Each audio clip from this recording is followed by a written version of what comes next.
Mac. Ghz.com.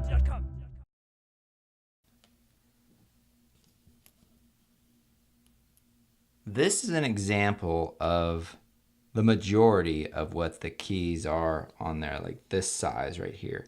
And what you have underneath is this plastic scissor hinge that's attached to the key underneath. So what you're actually doing is you're separating this hinge from that key when you actually slide the tool underneath.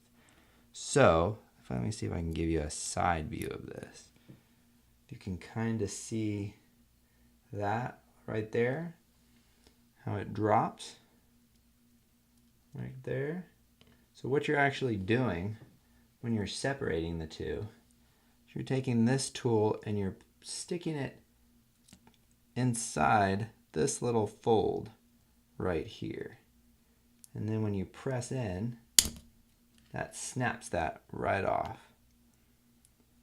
So that's why it's important to go in on the actual sides of it and to think that that fold will be somewhat centered in that key. So if you slide your toothpick, paperclip, or whatever it might be, think that you need to remain in the center of this key.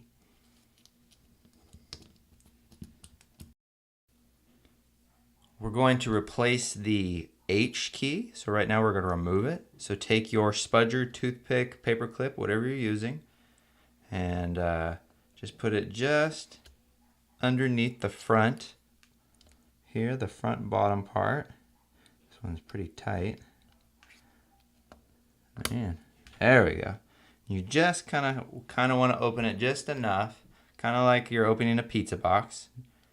And then take your other tool, whatever you're using, toothpick, spudger, paperclip, and just put it in on the right side, our right side.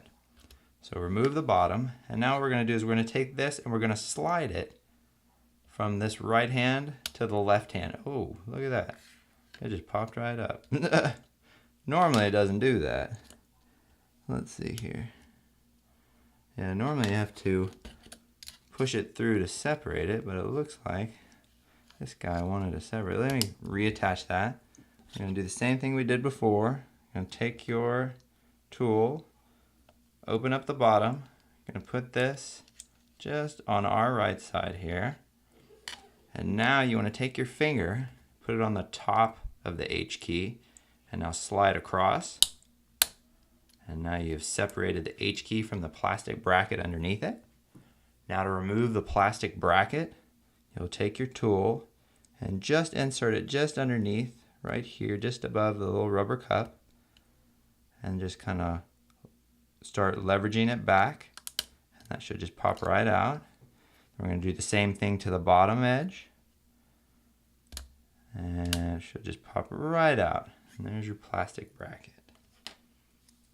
So now to replace your new plastic bracket, you're going to take your bracket and you're going to, the wider edge on this bracket goes towards the bottom. So you'll just drop it inside there, and the two little metal clips down here will grab it as you're pulling in this direction. And that means it's holding good, so you can just let go. It drops into place. So then you take your finger and just push down on the top, and it'll snap, and you've inserted your plastic bracket. And just to test the hinge, you can take your clip and just do like that, just to make sure the hinge is working. See how it goes up? Now take your replacement H key, and you'll just put it right on top. Just drop it right on there, and then we're going to push down on it, and you should hear several snaps. Sometimes you kind of have to wiggle your finger. There we go. And you've replaced your H key. Mac. Ghz.com.